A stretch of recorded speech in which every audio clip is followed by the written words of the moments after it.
Well, I'm going to call a little bit of an audible here. And while we're talking about Detroit, we could talk about their signing of Andrew Chafin today. One, the best mustache in baseball. Yeah. Two, a solid reliever. Former Cubs legend, Andrew Chafin. Legend for self-proclaimed failed starter.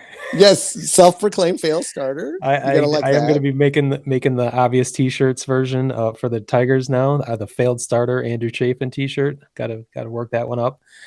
Tigers fans, if you're not familiar with Andrew Chafin or his work, he's a solid relief pitcher. But more than that, he's, to put it in Tigers terms, he's essentially looks like if Todd Jones and Phil Koch had a baby. That would be Andrew Chafin. I don't think I've heard you describe it that way before, but that is perfect. I'm trying to help the Tigers fans out in case they don't know who Andrew Chafin is, the legend of Andrew Chafin. Cubs fans and Giants fans would describe him as Rod Beck Jr., shooter 2.0, I might call him. With the dirty stash, he's got the flow up top, he's got the fro going. Kind of a mullet, kind of not. It's kind of just a big fro, but yeah, definitely a cool dude.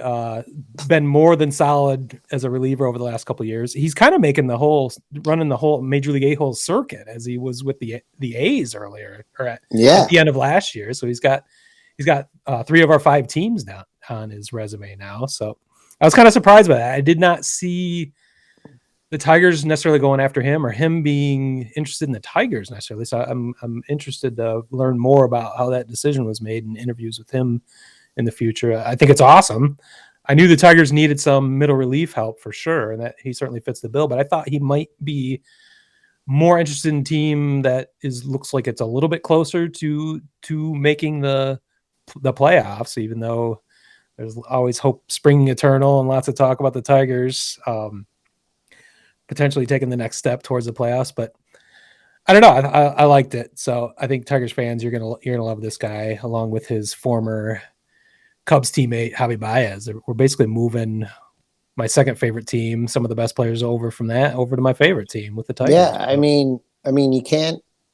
All the moves Detroit made thus far before, during the frenzy at the beginning, and now the current frenzy. I mean, I'm sure while we've been on, 3 people have signed contracts somewhere. But, yeah, there's a lot going on tonight. I mean, my Apple Watch gets drained every day from just alerts between baseball and football movement going on right now. It's crazy, but we've got some breaking news we'll report in the Giants segment that came through as we were warming up to come on the air, as we were doing our voice exercises.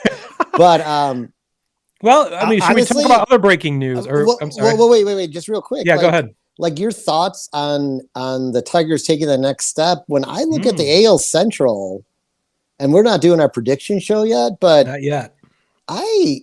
Early teaser, like, I think, unfortunately for me, but great for this podcast, is I think the Tigers and White Sox are going to be battling it out a lot of the season, and it's going to be fun. Yeah, I mean the Guardians. I almost said it wrong, but I will use the proper name. The Guardians, I think, are always pesky. I never predict them to do much, and they're always somehow in the hunt. But I feel like they're beginners, and then they kind of just like last year they just faded into the night. Yeah. The Twins are doing a lot of interesting things. I think I'm not sure on their moves exactly, though. Well, I think it's going to amount to a lot of activity and not much accomplishment.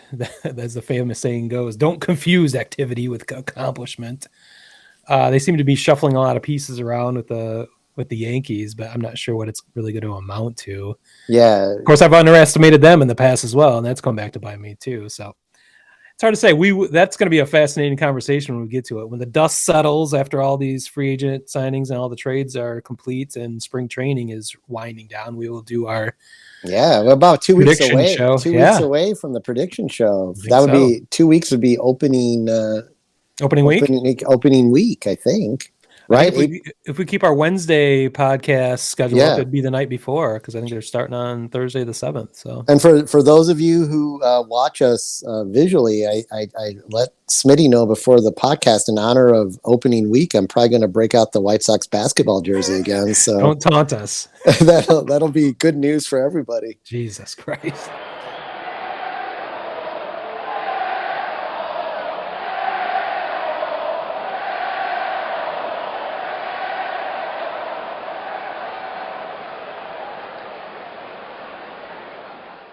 Word Hole Media.